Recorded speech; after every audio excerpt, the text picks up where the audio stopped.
begins at 7 p.m. on the East Coast. So it is time to get started. These events are pretty short. They're only 45 minutes. So we like to get started right away. So big thank you to everybody for being on time. And I'm sure more folks will trickle in as we get going.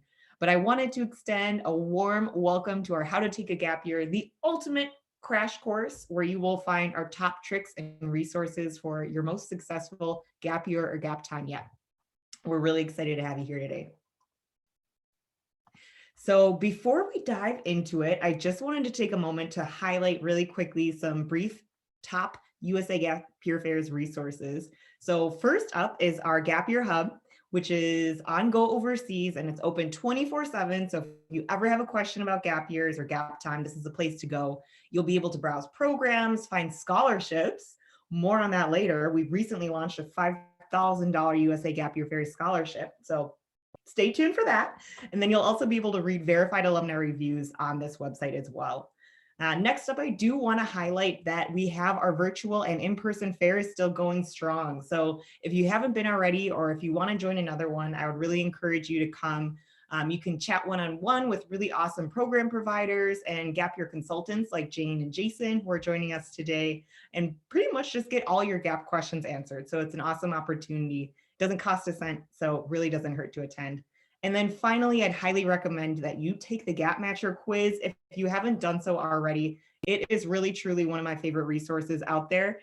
Super quick quiz. All you do is input a few of your interests and aspirations, and then you come out with a list of customized gap year programs that you can explore. So these are some of my very favorite USA Gap Year Fairs resources. Drew will be dropping links to these in the chat. Drew has already dropped links into the chat. Drew, thank you so much. You are so on top of it. So you'll be able to check out everything there. And then we'll also be sending you a follow-up email as well, likely tomorrow, with all the resources that we mentioned. So you don't have to worry about missing any of those. And I will also just add as well that if you have to bop out of this webinar early, no worries, it's being recorded. And as luck would have it, you will also receive an email with that recording. So you are all set, you're covered. We love having you here live, but if you need to go early, don't worry about that. Okay, so just as a reminder, you are tuning in right now to How to Plan a Gap Year, the ultimate crash course. Right now, our topic of the night is how to choose a gap year program, but stay tuned on March 10th for a phenomenal crash course on how to win a $5,000 gap year scholarship. That's a really big one that you're not going to want to miss. So I hope to see you there. Speaking of scholarships, so who wants to win $5,000 in gap year scholarship? I know I sure do. If you do too, it is a super quick and simple application. All it takes to win potentially $5,000 in gap year scholarship through Go Overseas and USA Gap Year Fairs. Our requirements are really simple. You just need to be between 17 and 20 and plan to take gap time with a participating USA Gap Year Fairs provider, either during summer 2022 or fall 2022 semesters. And you have to be a US citizen or US resident, excuse me. So really quick and simple application. It literally takes all of 2 minutes to get started on that application. So definitely, if you haven't checked out that scholarship already, Drew's dropping a link into the chat. So I would encourage you to take a look at that.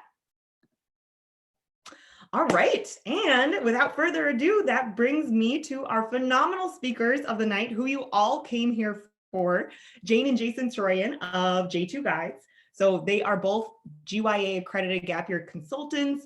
I cannot speak highly enough of them. I don't know if that was correctly worded, but they are just phenomenal people all around and amazing resources for your gap year questions. So I'm so excited to pass along the mic to them. Jane and Jason, take it away. Thanks so much, Claire and Drew. We always love the intro and support. And thanks everybody for coming out this evening. As Claire mentioned, we are Jane and Jason Soroyan, wife-husband team and lifelong experiential educators. Rather than share our story as professionals, we thought that we would share a couple of tales of planning gap years. And there are two different tales. When I was a junior at UC San Diego, I saw a San Diego person here. I took gap time and stepped away from school. And before I did, I was thinking about studying abroad and wanting to do something different and wanting to really get my hands dirty. I was a biology major, and I'd been inspired by a slideshow of my parents' trip to Kenya in the early 70s. And that was about all I could come up with for inspiration to travel abroad. I'd never been out of the country other than a cruise to Mexico. So I did what any college student would do in the 1990s when the internet didn't exist. You go to your study abroad office. And there I am literally flipping through catalog after catalog, card deck after card deck. All they are their faces on catalogs and brochures, their names of programs. And I stumble across the Africa section and start looking. And there were a whopping 2 programs that went to East Africa that I could choose from. And so what did I do? I applied to both. That's the story of how I chose my gap year program. I took 2 catalogs and just chose the one that looked closer to what I wanted to do and made an application. Luckily, it was an amazing fit for me, but today we can be much more refined in how we choose a gap year program. And that's what we're going to get into tonight. Jane, you had a different story to share. I did it. I thought I would fast forward to actually last year. So I also took a gap year about 30 years ago. But Jason and I have crafted a life, both separately and then together once we found each other in this amazing world that is really based on a lot of the principles that we preach around gapping, about experiential education, about living closely to our values. And when COVID came 2 years ago to this country, and as an industry, we started meeting and really early on recognizing that this was not a 2-week extra spring break. We were in it for the long haul. And we started reaching out to our daughter's school and getting the signal that she was probably going to be remote for most of last year. We started pivoting. And so the story I want to tell is actually, and we could even go to the next slide, Drew, is actually a little bit more of a pinpointed journey that we're going to guide you through this evening. So as you start to look at this, I want to just tell a little bit more about what we did last year. And it started with goal setting. It started about dreaming big. If we could do anything this year in which we run our own company, our daughter's remote, what could we do? So without even worrying about money or how realistic it was, COVID and all that, we started with the goals and the dream making. Then we went to those parameters and started to think about, okay, we came up with some goals. We came to the parameters like, okay, what do we need to cover expenses? How we need to be able to run the company and be able to communicate with our families and stay in touch with the gap space and industry. And once we established that, we went on to the research phase. And lo and behold, by taking ourselves through these steps, which are the steps we guide our students through, we manifested a van life year. We rented our home, we bought a used Sprinter van, and we moved our family and our business and our daughter and her remote schooling into it. And we traveled the country and lived in and out of that van for 15 months. And I will say we've lived a really great life with some pretty extraordinary, well thought out journeys like this one. But this was an outstanding year. And we've been using this story a lot with our students in the last handful of months to really send home this message that the best place to start is the dream. So this is what we're going to guide you through in the next bit of time that we have. And hopefully by now you've kind of skimmed over the 3 points and sort of chapters of the presentation about how do you choose a gap year program. And hopefully the story I shared about van life and now as we go through this outline will really make a lot of sense. So knowing that we're going from goals to parameters to research, let's dive to the next slide and talk about the process of goal setting. One of the biggest steps that I skipped in my junior year of college planning was actually really establishing my goals. Yes, I was inspired by something, but I didn't really take the time to think about what it was that I was doing and why I was choosing to go forward and go to Africa, for example. So one of the things that we want students to do is really establish, why are we doing this? Why am I taking this time? Why am I doing this rather than going right on to college, rather than going into the workforce? Why am I choosing this thing? And we want you to know, and for all the young adults on this call, we don't think that there are any wrong answers. They may not be answers that everyone agrees upon, but if they're authentic and real to you, then that's why you're taking this time. And it certainly doesn't mean that you're not going to make it to the destination that you have after your gap year. It's more of, we need to start at the beginning because that's the only way to establish goals. So the second step in this process is to actually have just an unashamedly true and honest brainstorm with yourself. Grab a pen, grab a piece of paper, find your favorite spot to sit, and just write down all of those things, just like Jane said. If money were no object, if parameters were no object, if life didn't get in the way, if we had all the courage in the world, if we were as skilled as we could ever be, what are the things that we would dream of going to do? And you can see on the right side of this infographic that this person has starred a few different things: Spanish, an internship somewhere in the environment, travel, a group-based experience, whatever comes up for you is real, but we want you to write them all down. We want everything to come out on that initial brainstorm. And to bring it back to my example of van life, we did this separately. We both talked about what are our goals for this year ahead, where are our goals as a family, for our business, for our daughter and her education. So what is our why? And then what are all the possibilities? And van life was only one of them at an initial phase, but lots of other things were popping up there that got starred on both of our lists. Lots of time outdoors, physically active, taking our daughter around, opening up her perspective, not being locked behind computers, seeing friends and family in a safe way if it was possible. And all those things that we both had that were getting started really helped to confirm that van life might be the best way to do that. So that was that beginning stage of dreaming big and goal setting.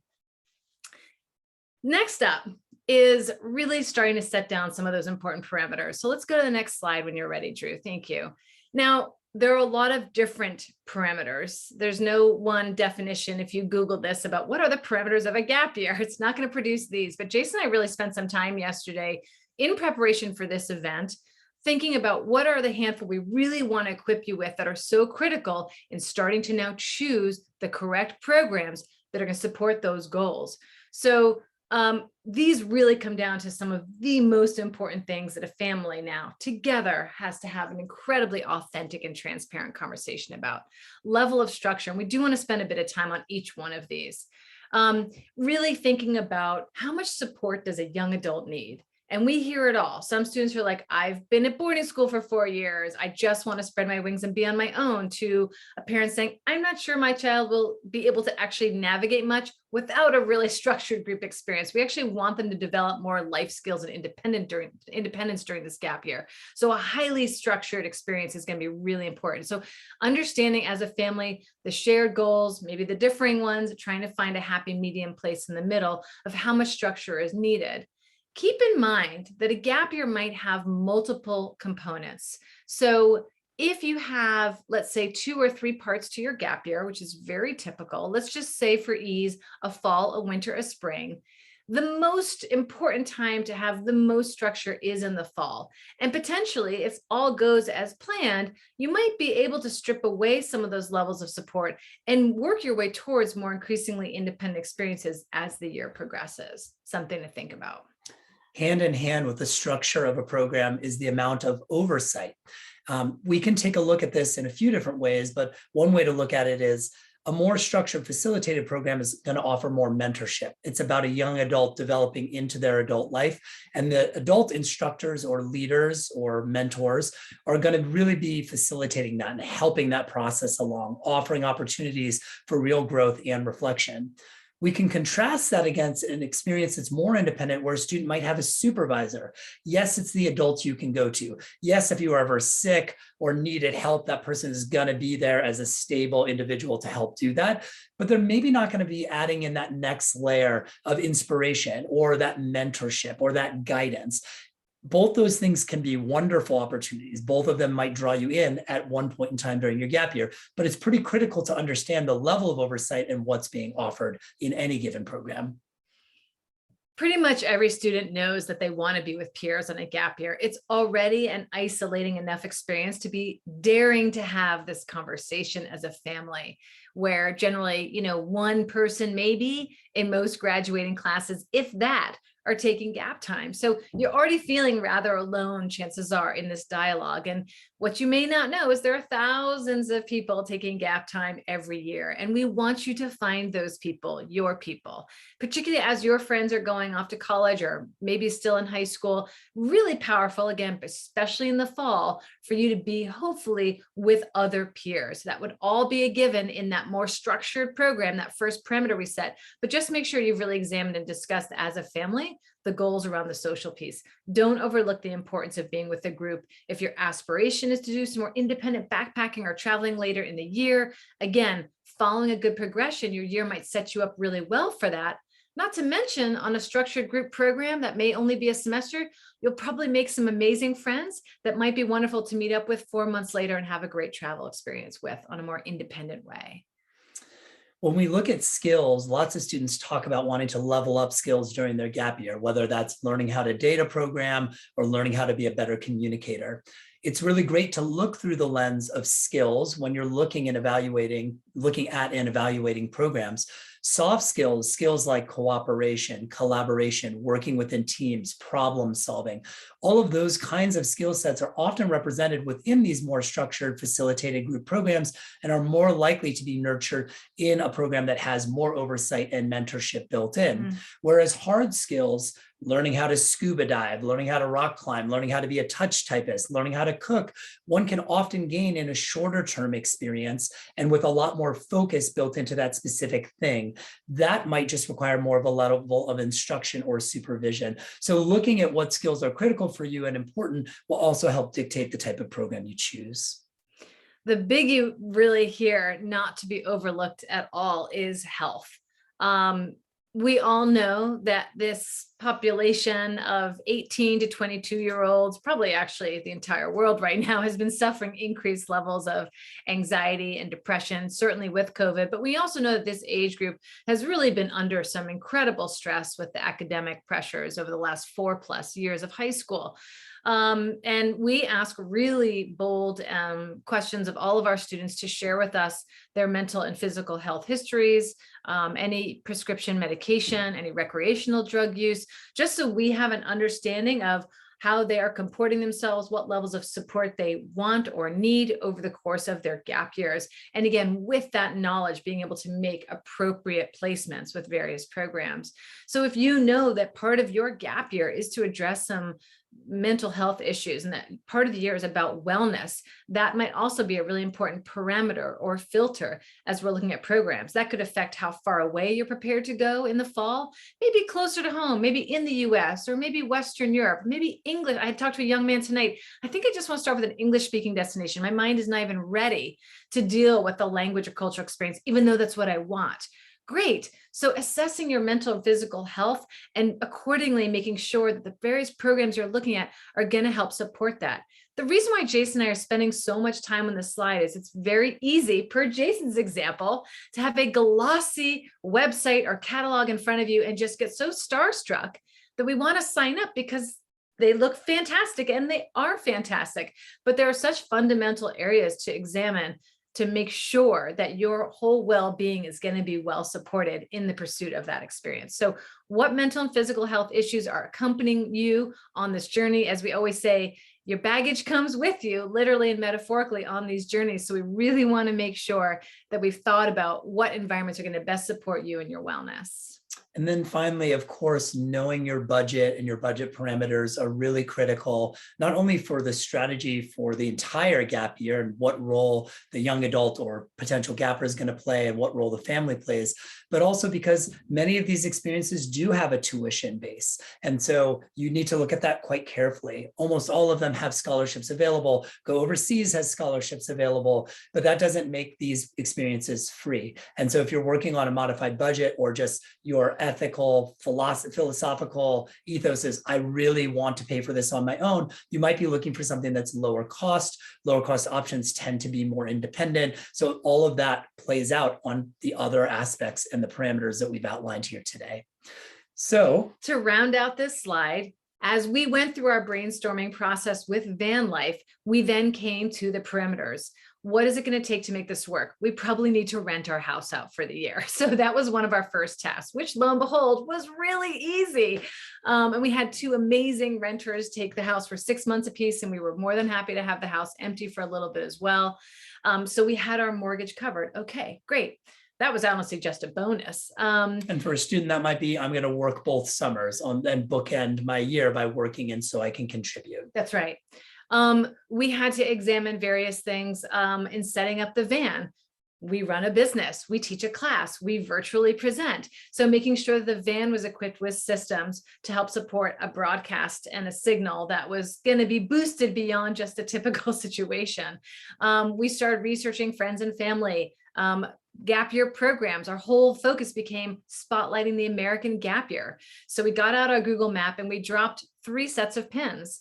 One color were friends and family. We called it beautiful faces. One set were beautiful places, all the places we'd ever wanted to see in our country. And the third were site visits.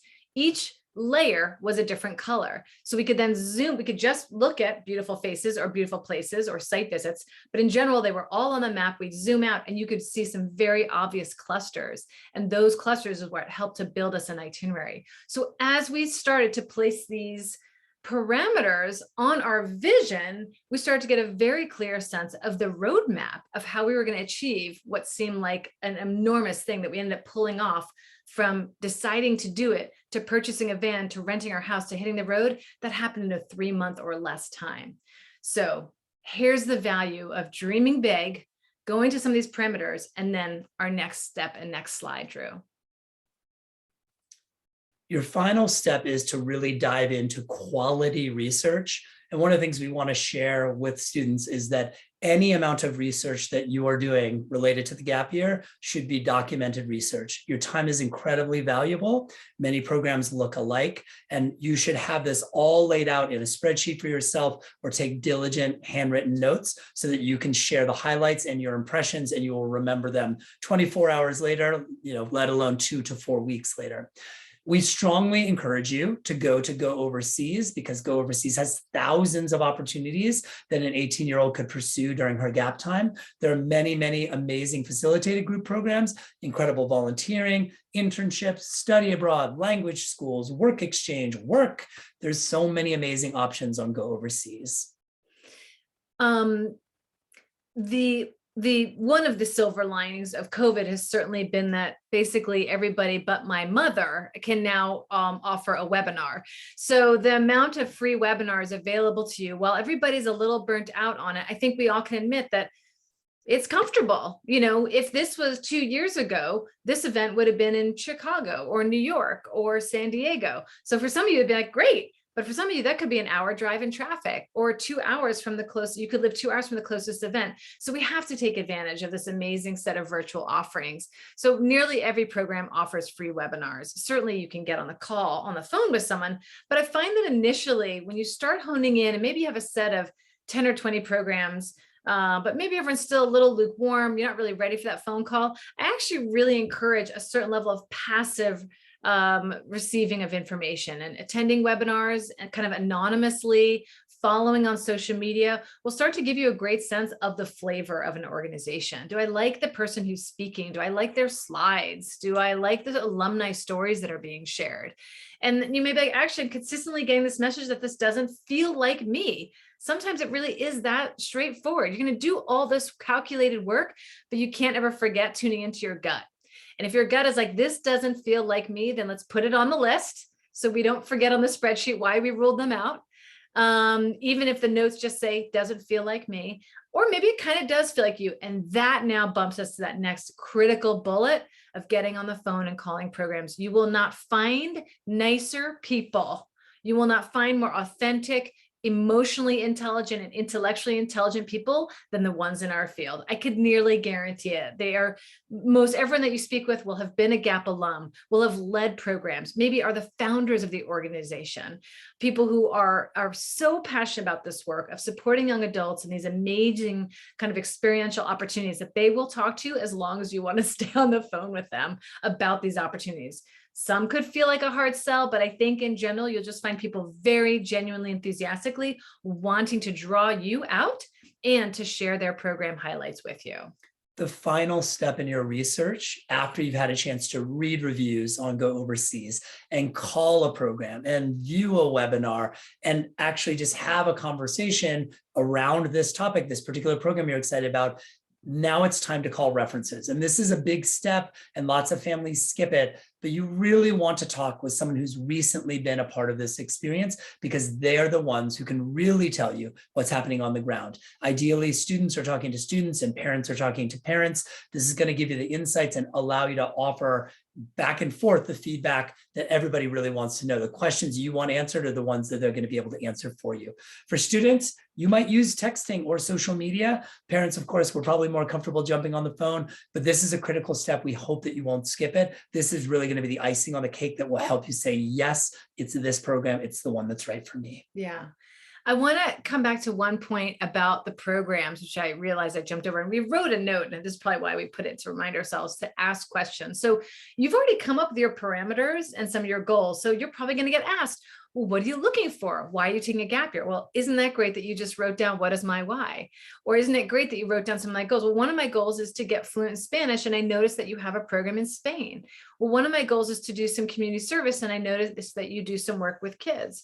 So have your notes ready. Be prepared to ask a question, because they will probably say, do you have any questions for me? It's like being in an interview, though it's not, where do you want to sit there and be like, no, I don't have any questions, awkward pause. If you had one question, and I often tell students, one of two directions is great. One is, what makes your program unique? What do you think makes your program special? And that gives someone an opportunity to kind of boast a little about themselves, which I think is always a really interesting thing to see what they want to showcase. What do you think you do really well as an organization? They may talk about their leaders, or their Spanish training, or their wilderness instruction. And then the other critical thing, coming back to that mental, physical health in particular, is to share a specific, unique concern to you. So Jason and I used to run a gap year organization, and we've been asked all the questions. And sometimes I got a question like, what's the worst thing that's ever happened on program? And I understand that families want to kind of get into that stuff. It's fine. Any of us can handle that, and we can answer that. I think what's a more useful use of your time is to say, so our daughter has a very serious nut allergy, and we're interested in your program in Thailand, but we don't have a lot of experience, but we do love Thai food, and we seem to see there's a lot of peanuts and peanut sauce. Can she safely join your Southeast Asia program with a nut allergy? That is a question that directly relates to your child's health and safety, and will directly make that program really lean into that great direct question and immediately reveal their ability to respond to their own risk management protocol. And a great answer is going to look like, so glad you asked. We actually have been able to accommodate students before with nut allergens on the Southeast Asia program. Or they may say, oof, that actually is a pretty tough one to avoid. Are you open to looking at our program in Nepal? We can talk about why the Southeast Asia attracted your attention. Maybe I can help you direct you to another program where I think the diet would be more safely able to support your daughter. So think about those as questions. What sets your program apart? What do you think you do especially well? And or draw uniquely from your own kind of health and safety or health, physical and emotional health needs, and pose that question on that more intimate one-on-one call with a program. Fair enough? So we are at our time, and one last resource we want to share is that gap year consultants like Jane and myself all offer opportunities for you to have a free phone call to brainstorm about gap year. Gap year consultants are a really great resource for you too. So feel free to reach out. You can always find us online, and we would love to speak with you and learn more about your gap year interests. Including for another 15 minutes here after Drew shares a little bit of his story, I believe. Yes, I am so thrilled to introduce Drew tonight. Drew is a fantastic human being. He's a Gap Year alum and trip leader for ARC programs, a member of the board of directors for the Gap Year Association, and a recent graduate of DePaul University who put together a Gap Year plan within less than a month. So we are super lucky to have Drew joining us today. I'm thinking maybe I'll stop sharing the screen so we can jump into more of a discussion. And Drew, you can chat a little bit about your experience. Does that sound all right? Thanks so much, Claire. Perfect. That all sounds good. And thank you, Jane and Jason. Your guys' advice and your stories always inspire me so much to want to go take another gap year, honestly. If you guys do have questions in the meantime, while I'm talking a little bit about myself, or for Jane and Jason, feel free to drop them in the chat and we will get them to those momentarily. But let me just say, if you're here tonight, you are already miles ahead of where I was in my gap year planning phase. Many people think of a gap year as A, a year, and B, something between high school and college. Neither of those were the case for my gap experience. As a matter of fact, I only did one semester of gap time in the winter, and that was after I had already begun at a university. I was not even considering gap time when I graduated from high school, and it decided to be the right use of my time after a semester of university. So even though I only had one semester, I can tell you how life-changing of a time it was for me. But there's also a couple things that I would have done differently on the planning side. Because I was crunched for time, because I finished my semester and then left for my gap trip within a month, I didn't necessarily get to do all the research or all the goal setting that Jane and Jason had referred to. And I do think that that makes a big difference in the year or the semester that you will spend. If you are looking at choosing a gap year program, I think that's a really great way to start. But I want to encourage the idea of adding variety to what you do for a year. You may see on a website from a program that you can spend 1 week with a group surfing and the next week at an elephant sanctuary in Thailand. And that all sounds like so much fun reading it on a website. But believe it or not, you can get sick of those sorts of things very quickly. So with that, I think it's very important to be honest about what you are looking for in a gap year, what you want to accomplish, what you want to remember a couple years down the line. I'm now 3 years out from my gap year. I've finished my university degree and I still have a lot of fondness thinking about not just doing the same thing every day, but having a change of pace, having the chance to explore new ideas and try new strengths and weaknesses throughout the duration of my semester. I also want to mention that budgeting is a big part of choosing a gap year program.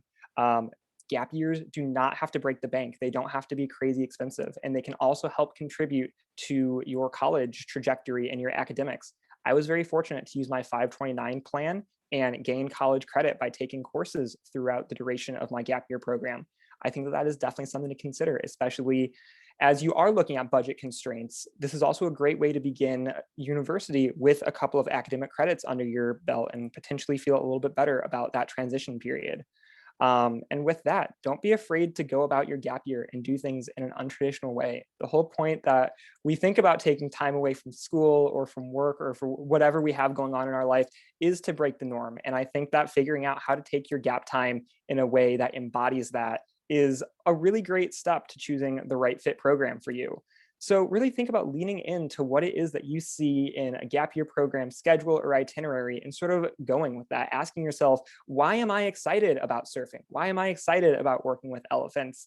And going on with that, feeling free to talk to the advisors behind the programs, the alumni and the trip leaders. I can tell you that I have spoken to many students who are on that precipice of taking the same trip that I have, and they've asked me really great questions.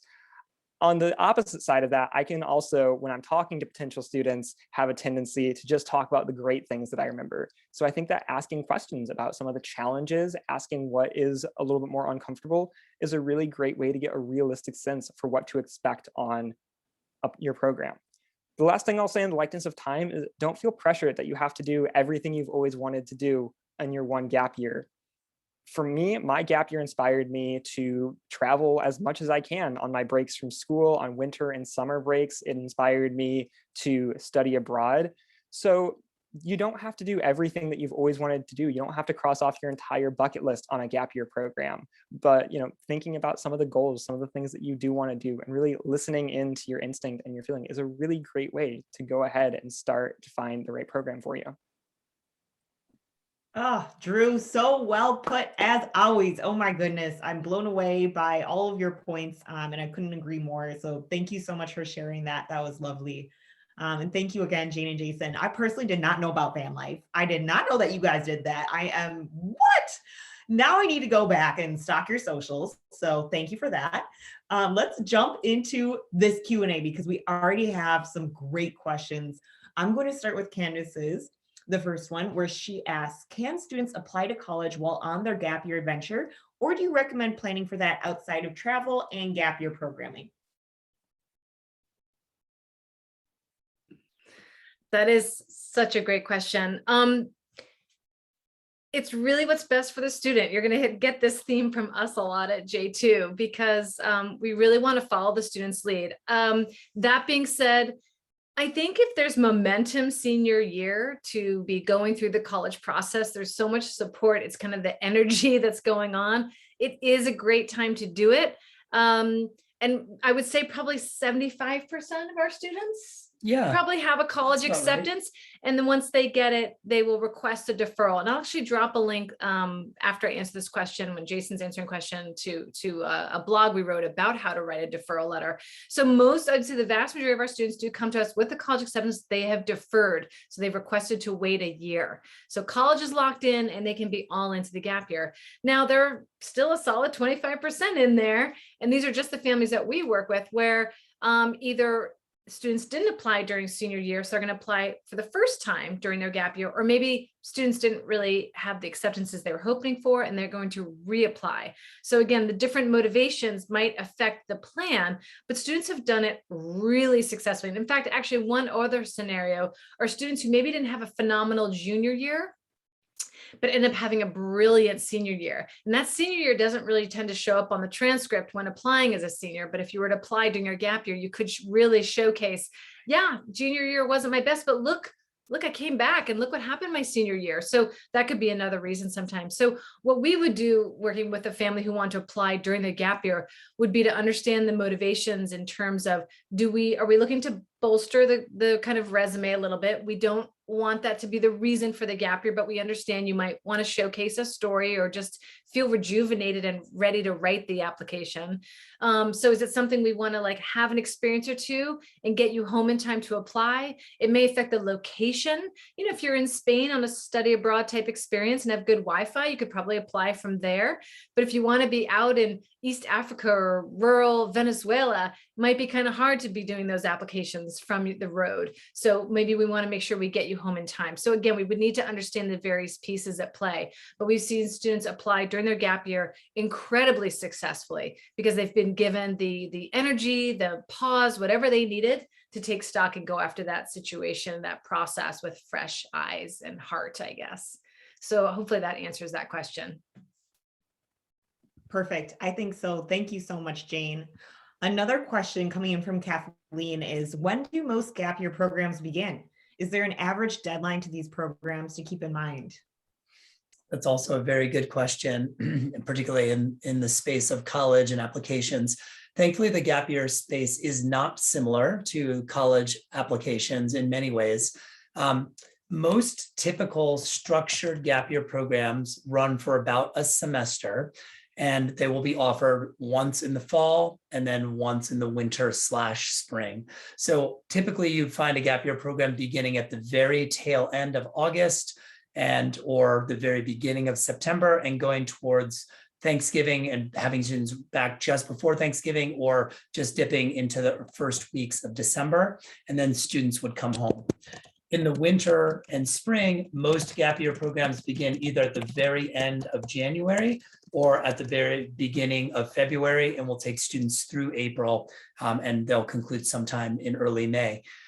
You can see that actually gives these pockets of time, December through January, that are generally wide open, and also May through, say, the summer, or May through June and July. And that's really interesting and compelling, because if students did choose to do a back-to-back program, so one in the fall and then one in the winter spring, you're still going to have space to put in those shorter term. I do want to do that cooking course. I did want to get scuba certified. I wanted to go spend time with my aunt living somewhere. The other thing to note, and I will get to the second part of your question, is that there are also hundreds and hundreds of volunteer experiences that can begin any week of the year. So if you've got a specific timeline that's going to have you starting later in October, say, for example, you could begin volunteering in a structured volunteer experience whenever you wish. Internships can generally begin whenever you wish and you have your time frame available. The interesting thing about applying to gap year programs is that usually they are based on rolling admissions for qualified candidates, and both those things are important. The qualified candidacy is usually about a student who really understands what the program is trying to offer and is a good fit in terms of they're able to meet the physical capabilities of that program. The supports of the program can support them in all the ways that they need, from diet to mental health to just their own being in the world. And if all those things line up, then students who apply and are considered to be a good fit will apply, interview, and be accepted as long as there's space. those spaces tend to be eaten up for the most fall programs by the end of May. So if you are looking to apply to gap year programs right now is the optimal time if you want to have your first pick for programs in the fall. Did I cover everything? Yeah, it was Okay, really thorough. great. Yeah, that was a perfect answer. Thank you so much. Very comprehensive. I'm excited to dive into this next question from Candace because I think it's an important one. And Candace asks, can students layer multiple gap years from place to place, or is there a need to return to the US and start each program from the home country? I think Jason and I would be the first to say that, and it'll sound like a broken record by the end of this evening, but the gap year that is right for you is the right gap year. So, we sort of skipped right over some 101 stuff, but we define a gap year, and this will hit on Jorgen's message as well. We define a gap year as a period of time in which an individual is taking pause on their academic or career path in order to meaningfully engage some other areas of interest. So with that definition, we're not talking about where you go, how long it's going to be, how many experiences, who you're doing it with, like all the things we've been talking about. That all becomes up to you to decide. So to kind of circle back to your question, Candace, everyone's doing it in different ways. I will say that we see many students leave from home and go off on a fall program that usually lasts somewhere from September through December. I probably have one or two students here who don't come home for the winter holidays, much to their parents' devastation. But the vast majority of students do come home for anywhere from 2 weeks to 2 months around the winter holidays. So usually not for Thanksgiving, but mid-December, they're home through the new year. Those few weeks go by in a blur anyway, right? It's also a great time to pick up seasonal work at home. So a lot of students stay to work and save some money. A lot of colleges have a J term, so maybe their friends are home for a bit longer. So all of a sudden, the few weeks of vacation maybe goes to a few more, but again, up to you. We also have students who are home for literally a week and they're back out again. Now, this next section, let's say of January through May, August, you could stack a lot of experiences in, and I have seen students not come home for the bulk of it and then move from experience to experience. And maybe parents say, oh, we've got a spring break in March. Where are you going to be? Maybe we can scoop you up or see you for a little bit of time. So there are also wonderful ways to have touchstones with your gapper over the course of the year that wouldn't entail them necessarily coming back. So the vast majority of students we do see come home over winter break, and then from there it starts to change a lot. And notice I'm not even talking about the summers. Again, for us, usually students are still home in the summer. They've got jobs that they want to go back to, one more hurrah with their friends, etc., make money. They have other commitments. But certainly you can be gapping in the summers as well. So again, really depends, but you do not need to come home in between every experience because either that's what you're supposed to do or programs originate from here. Most programs originate in their host location, whether it's here in the United States or overseas. And Candace, just drop us a message. Let us know if you want us to cover anything else in that vein. Perfect. Thank you so much to you both. Great answer. I think we have time for another question. And let's take this one from Jorgen, who asks, does J2 conduct gap year programs, or are you consultants that help organize and put students in touch with gap year companies? And then number two, I assume a gap year can only be one semester? Yeah, it's a great question. Jane and I used to direct a gap year program. We actually used to lead programs, and then we used to direct a gap year organization. J2 Guides does not run gap year programs. As you suggested, one of our roles is to help make targeted program and organizational recommendations to students. But before that, we're really supporting them and ushering them through a process of identifying their goals, their parameters, their aspirations, and then connecting them with a much more curated list of program opportunities that we have vetted and that we have quality experience with, and we've seen students have quality experiences on.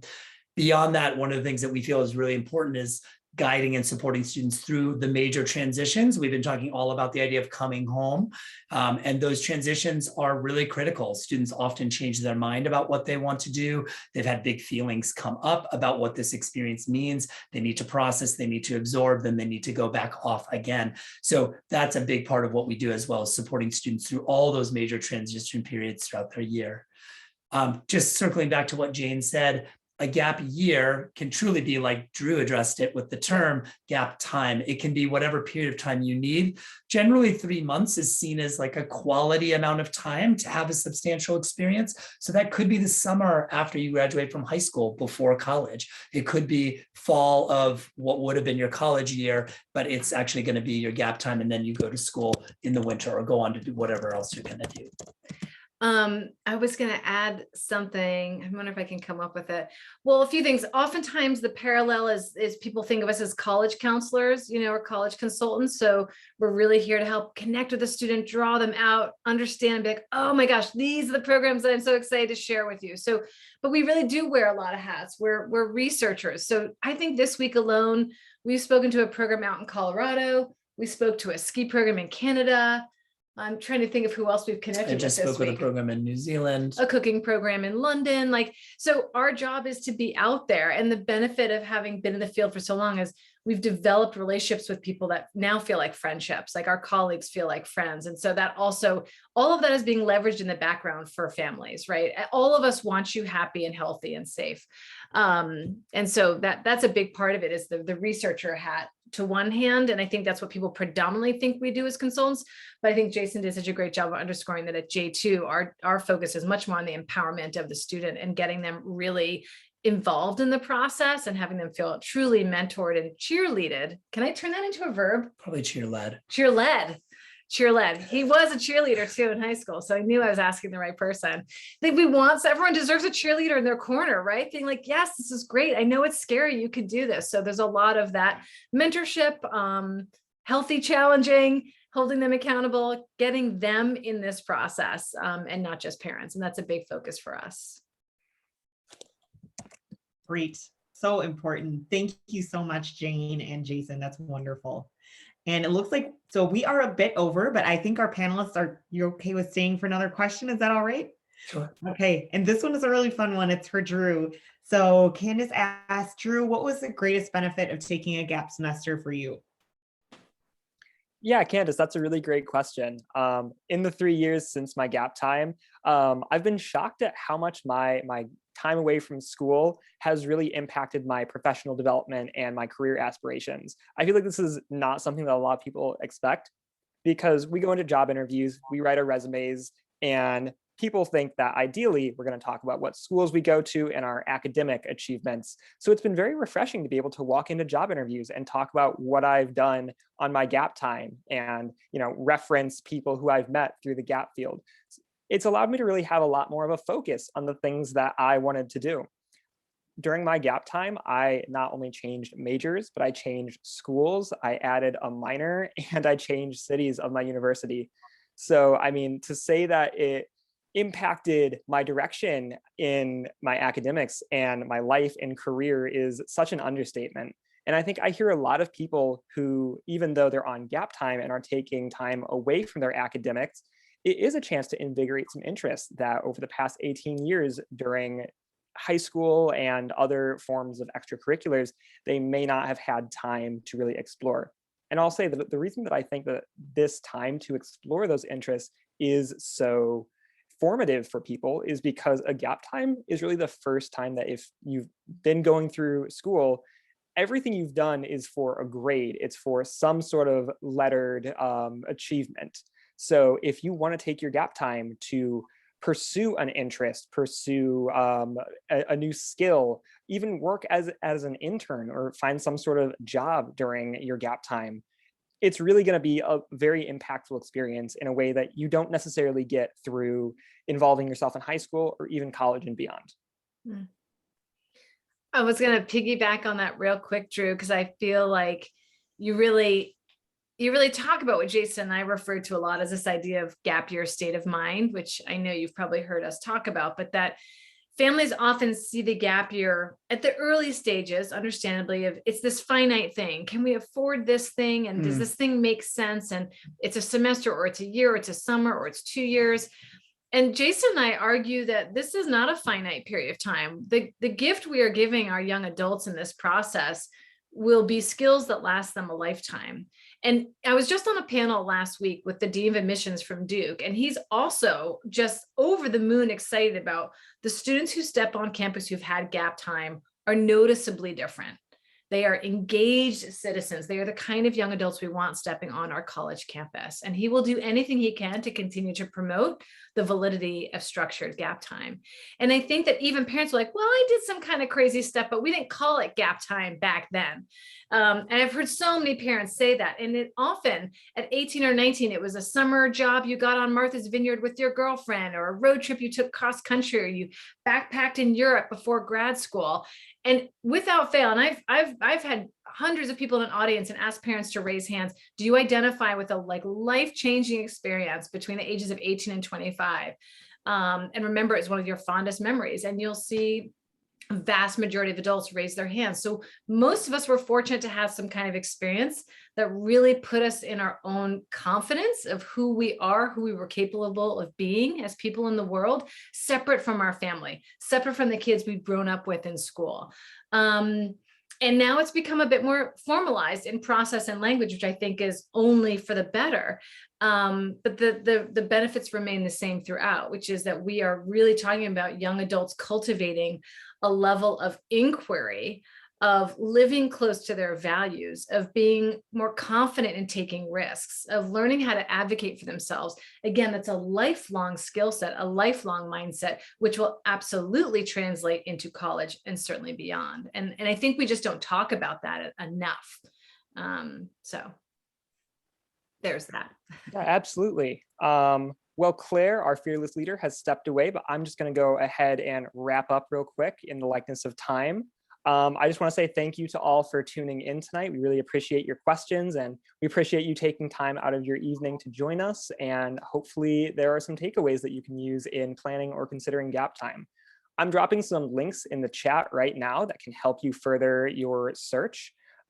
These are links to our upcoming gap year fairs, upcoming crash courses, which we've got a couple more for the season, as well as our Gap Matcher and Gap Year Scholarship that Claire mentioned earlier on in the evening. If you are so interested, you can join us once more on Tuesday, March 13th for our next Gap Year Fair. You'll be able to hear from Claire, myself, Jane and Jason. I think you guys will be there, as well as a plethora of other fantastic gap year program providers. So with that, I bid everyone a good night, and thank you again so much for coming by. Good night, everyone. Good night, And thank everyone. you, Drew, for hosting us.